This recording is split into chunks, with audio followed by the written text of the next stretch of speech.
Escape to the metaverse. Better act like you know. Yeah. You are now tuned into the Matthew and Rizzle show. Yeah. Escape to the metaverse. Better act like you know. Yeah. You are now tuned into the Matthew and Rizzle show. Yeah. Escape to the metaverse. Better act like you know. You are now tuned into the Matthew and Rizzle show. Yeah. Escape to the metaverse. Better act like you know. You are now tuned into the Matthew and Rizzle show. Yeah.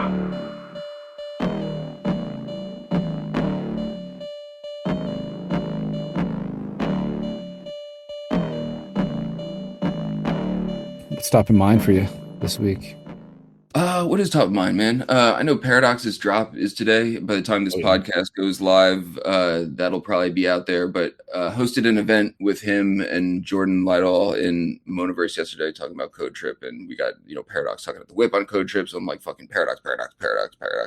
But I'm excited for him, man. I know he's been working on this for a long time, and it was cool to hear Jordan talk about Prohibition yesterday. A lot of like stuff that I wasn't. I'm peripherally familiar with what they've got going on, but it's cool to hear the nuts and bolts from the source. But aside from that, man, I'm like, got my wheels spinning on Bring Your Kid to the WIP Day, which I'm excited about. Is like a super raw experiment. But I don't know. That's what the WIP is, right? We're trying new things and seeing how it goes. And I don't know. I'm hoping it'll be fun. Oh yeah, dude. Well then, let's dive in. Definitely got to give Paradox and a shout out for Code Trip. That shit's crazy. Like what he showed us last week and like what he's been showing us, and the fact that he's been building that for like 2.5 years, fucking nuts. Yeah, honestly, hearing it from Jordan, like really sort of put it into perspective on how like they picked it as one of their top or their first 10 projects to showcase, rolling out the platform, because it actually like does a really good job of showcasing, pushing the boundaries of on-chain art, farther than it has been and everything. And I'm like, I'm like so proud of Paradox, man. He's like fucking, doing, pushing on-chain tech forward and everything, which has always been like sort of a, running theme amongst the community. So it's fucking cool, man. I'm happy for him. Yeah, man. So yeah, actually, like we're already recording.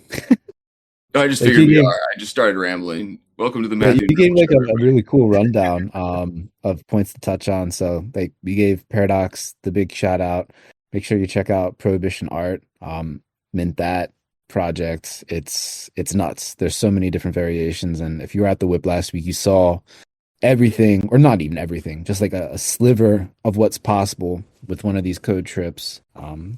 So it's projects that you can like dig into that have so many different layers to them that will probably take years to figure everything out, are always the best. So that's cool. And we got I feel like I'm launching this project. I recorded the podcast with Paradox on the WIP. Like we had hosted the thing in Monoverse with him. I'm like, you cut me in on the smart contract, Paradox. No, but the whole community is showing up for him. Like Metageist, it's cool. Spaces as well. Yeah, like that's right. Yeah. This is the beauty of this space. It's like you're doing fun things with friends, and then friends are doing fun things with other friends, and then those fun things turn into like big ass 2.5 year generative art projects. Honestly, his dev 9/0 had a great quote yesterday when we were just talking on it, and I was just like, basically like why do this project? And he was like, basically because we have big egos and just wanted to build the biggest, coolest thing we could like possibly build. And I'm like, that is so good, man. That answer just speaks to my soul on like so many levels. Like, just for the sake of seeing how far we could push the tech. I mean, we've been breaking things for years on purpose in the same spirit of just seeing how far we can push things. So I don't know, man. I love that shit. Yeah, and it's all on chain for everyone to see, and will be forevermore, like barring like an unforeseen catastrophe, which is like for anyone that wants to and cares about their legacy and wants to leave a mark. Like honestly, you got to do it on chain. It is the best way.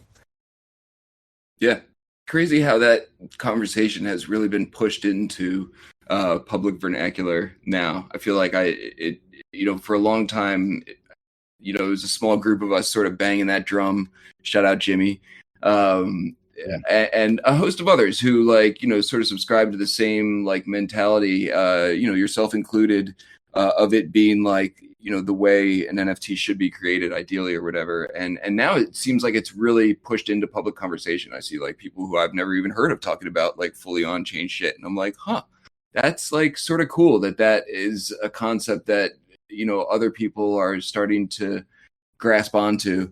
And so maybe I debunked my own theory, man, that like, you know, we didn't get a whole bunch of people from the last bull run who stuck around to educate themselves. Maybe that's actually sort of evidence that we got a few. Yeah, I mean, you heard it here, folks. Like Rizzle just debunked himself. Maybe I just walk it back like a little bit. Dude, but the on-chain, you know, a couple. Dude, but this on-chain thread, I mean, it segues with what I actually wanted to talk about today. Over the last week, I found this new crypto app called Interface. Have you heard of it, first of all? I feel like I might have. Give me the rundown, and I'll tell you if it's what I'm thinking of. So basically, it's a mobile app that lets you follow other ETH addresses and ENS handles, and it lets you. I think I saw you posting about this. Yeah, no, I'm not familiar with it. Yeah. I had a few posts today. I originally downloaded it because I was like, oh shit, I can follow some like fellow art collectors, some other builders, and like the app will surface what they're doing on chain really quickly. So I can get some like early alpha shit like that. And it does that reasonably well. I had my first post on Mirror, like reviewing the app and like the onboarding experience and all that stuff. And like after a week of using it, my current thoughts on it. TLDR, it's a little rough to install and like link your ETH address to and all that stuff, and some of the labels for the on-chain transactions that it surfaces for the accounts that you follow probably can be improved and will be improved. Super early stage project, and the team I imagine is quite small, so they're doing quite a lot with a little, I'm imagining, and many more updates to come.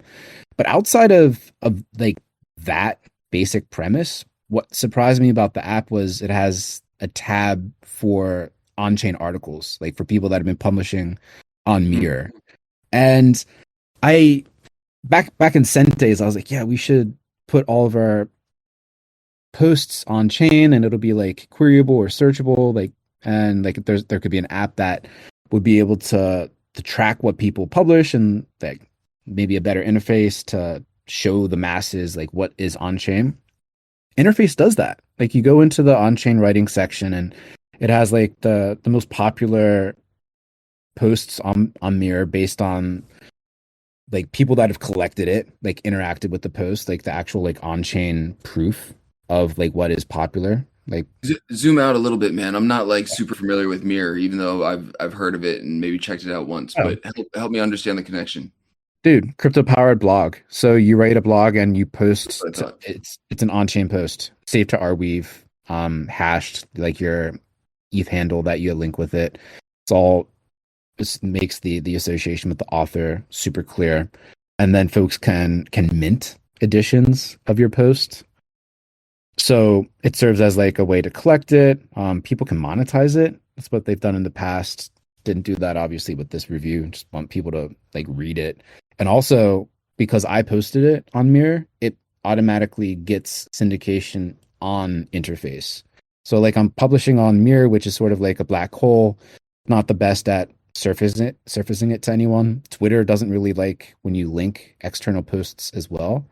But Interface in the on-chain writing tab, it's like if you're following other handles or other like ETH addresses and that ETH address posts on Mirror, you get those articles right to the top of the queue. So I was like, oh shit, that's kind of dope. But then from there, it's like, okay, not everyone, like literally a couple people, Blockchain Brett, Koopa Troopa, and all the other musicians have been like talking NFT music, that whole thing.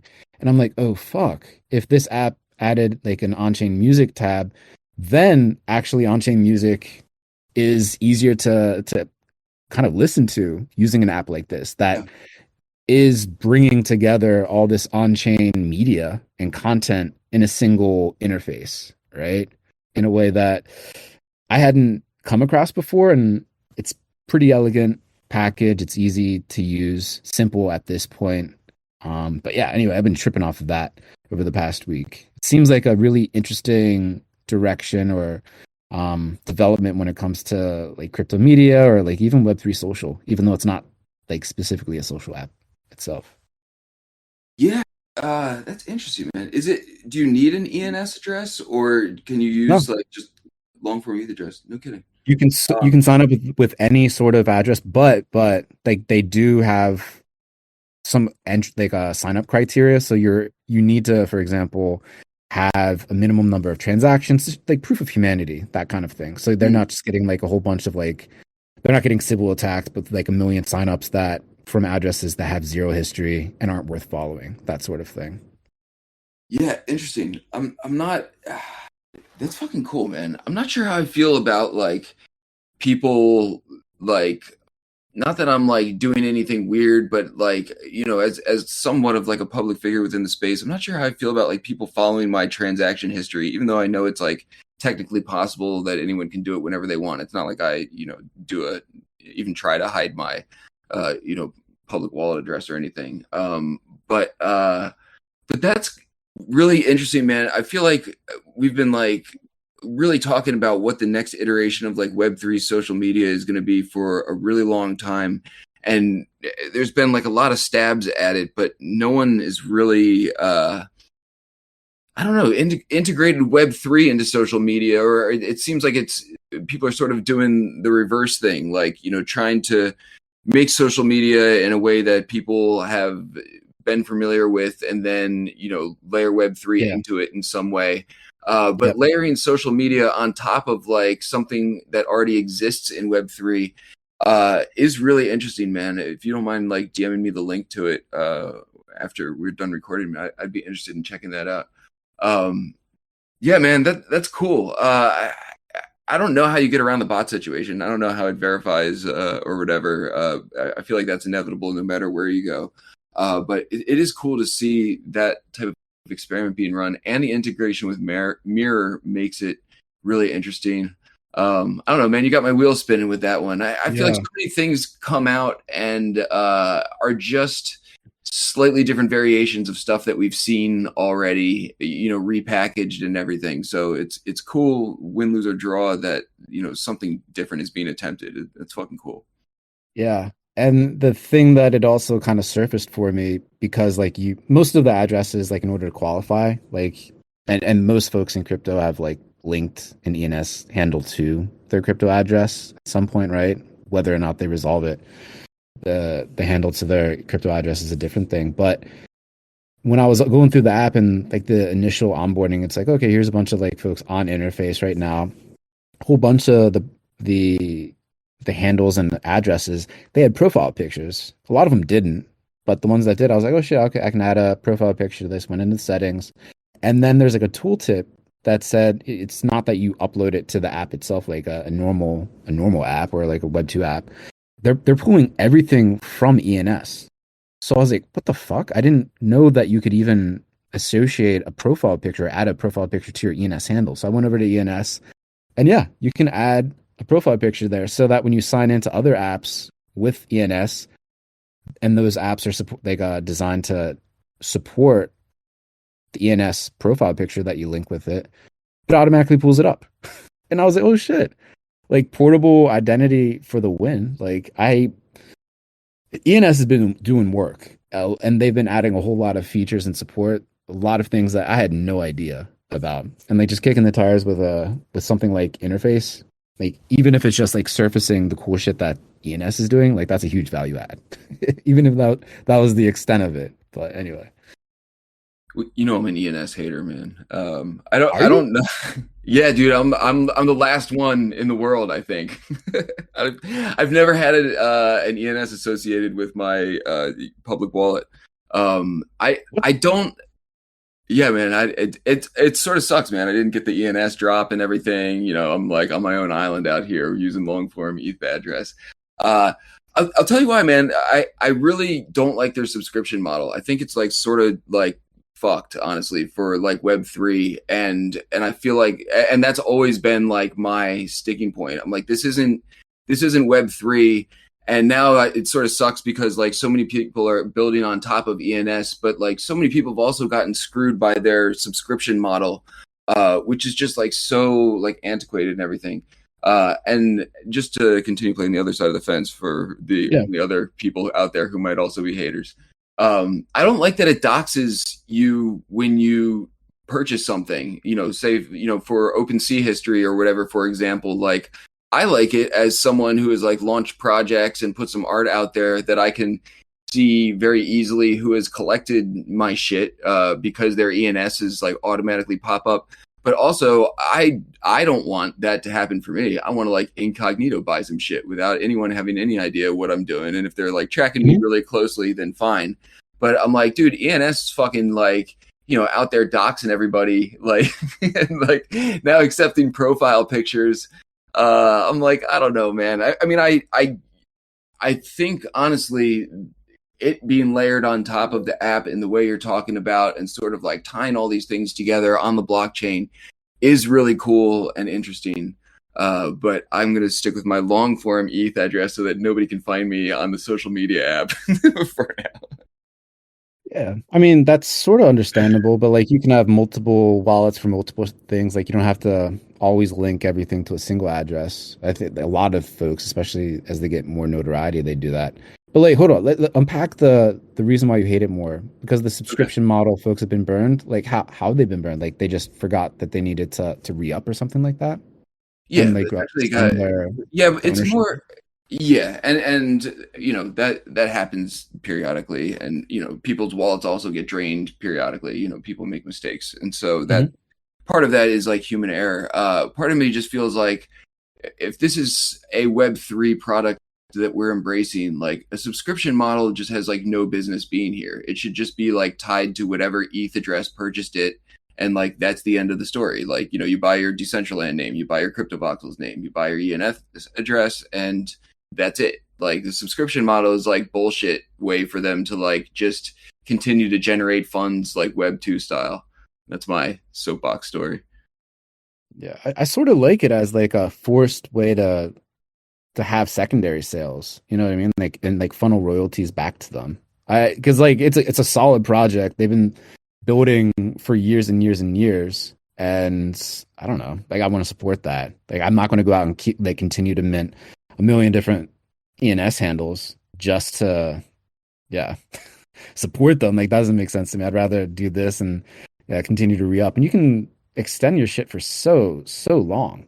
And then the window, like when it expires, like they bend over, at least now. I think probably earlier on, it may have been more of an issue where like it expires, you didn't know about it, and like someone scooped it up. But now there's like a multi-month window for the original owner to reclaim it and extend it. And then in that window, like if someone else wanted to buy it, it starts like absurdly high before like a really low resting price, and like you can claim it if that window totally expires. Like that part, so dumb though, right? Like, how did they not have a competitor, right? Like why isn't someone just doing like Rizzle and like, you mint it, you got it, and then that's fucking it. Like, it seems like just so unnecessary for like the purposes that you're trying to serve. Like, I mean, just imagine if everyone did that, man. I don't want to have to fucking keep track of like re-upping my voxels name and re-upping my Decentraland name and my, all this shit. Like, this is Web3, man. I want to fucking own my own name. Like, give me that shit. Riz competitor coming soon. Yeah, there's another competitor. I forget what the name is, but I actually have no idea what the differentiation is there, like what their motto is. But also, I don't know their name. I know ENS. See, that's kind of like the first mover thing. Whatever. Push that shit into relevancy. But I honestly, man, I feel like, it's again back to like, what people want versus like what's actually out there, the on-chain versus like, not on-chain argument. I feel like, people purchase something in Web3, they want to own that. Like, the subscription model is is not something someone wants. It's something that we're just sort of stuck with because ENS gained like market dominance. But I'm like, how is that even a thing? I'm like, we're in Web3, man. Like someone spin something better up that we don't have to, jump through these goofy hoops for. I don't know, man. I know that, and don't get me wrong, dude. Like ENS, if you accept that and dive into what they're doing, I'm not trying to take away from the credibility of their project or how hard they've been working and everything. And they have been doing like cool, innovative shit, just much like you've mentioned, man. Like just sort of being on the forefront of playing around on the intersection of Web3 and social media is cool territory for them to be exploring. But I don't know, man. Subscriptions, not my thing. Yeah, I know what I'm going to get you for Christmas. So.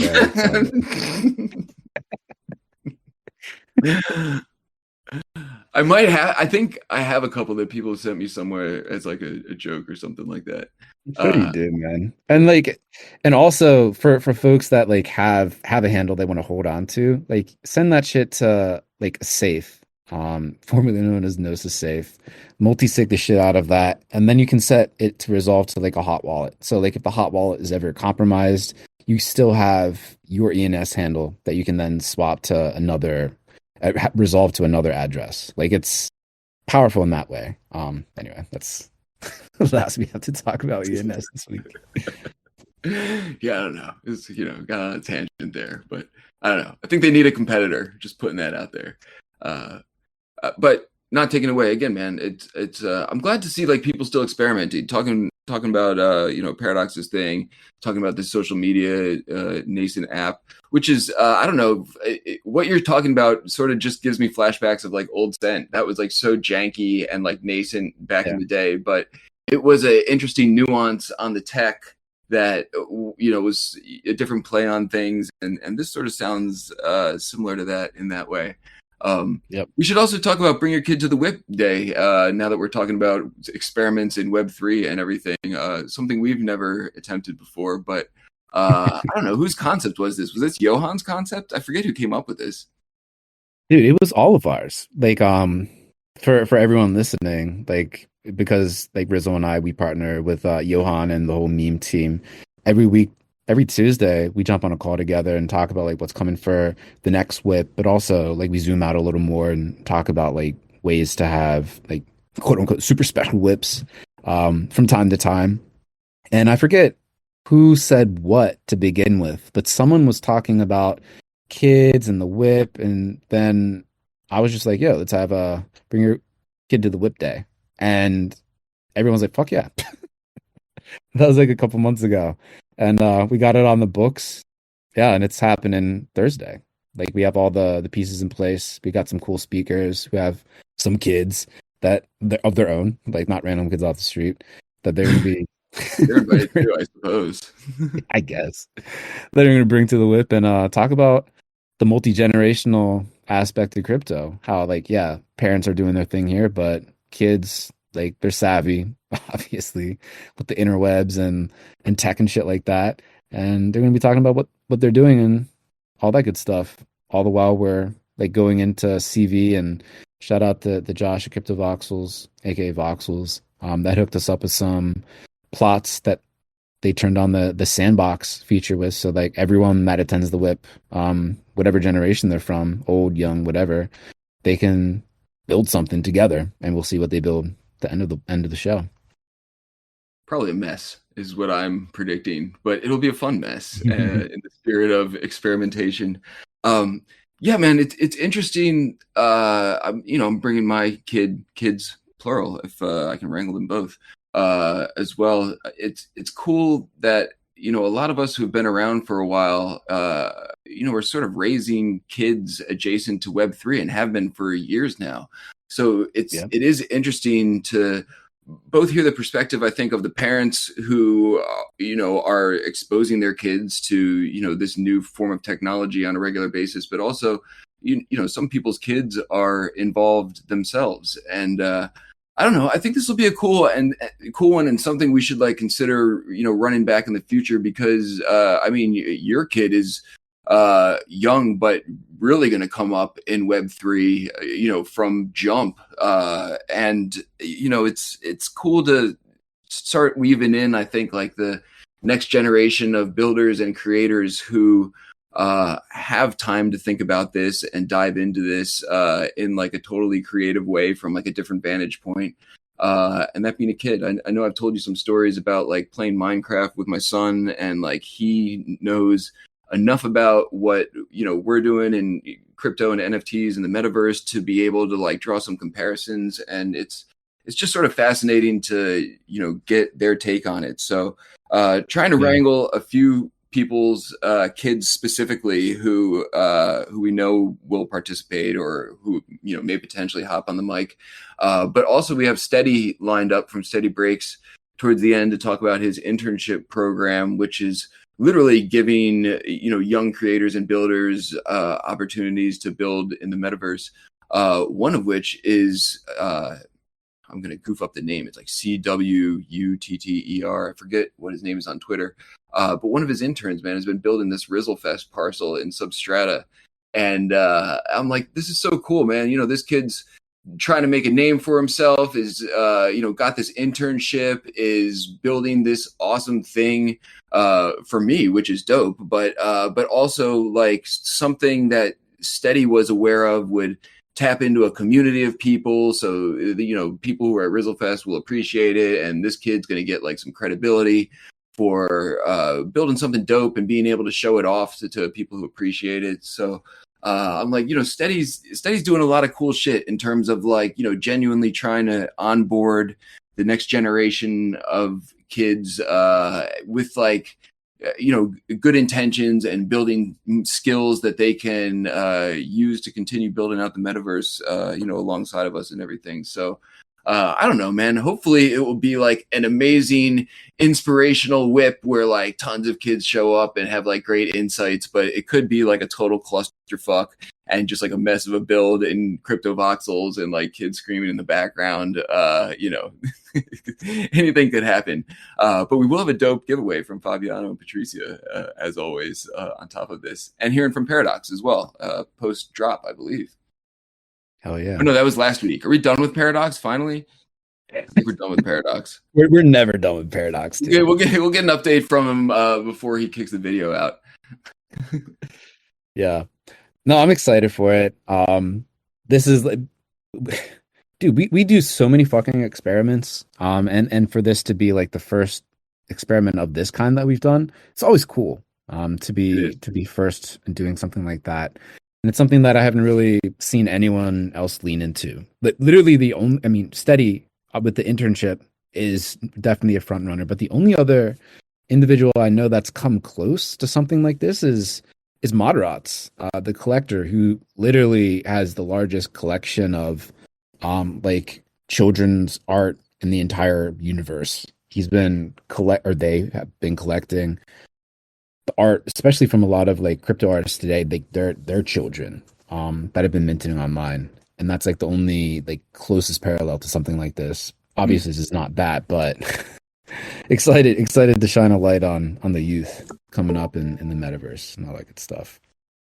Yeah, it's cool to do wacky experiments and see what happens. But I'm genuinely excited trying to wrangle Skeeny and Skeeny's kids. I think Planet Binks is going to show up, hopefully bring her son as well. But even if you don't have a kid with you or of your own, I think it's still just like a interesting topic of conversation, and it would be cool to hear from some parents who are like, in the weeds with their kids, talking about this stuff, and anyone's kids who are up to anything. So bring a kid to the WIP.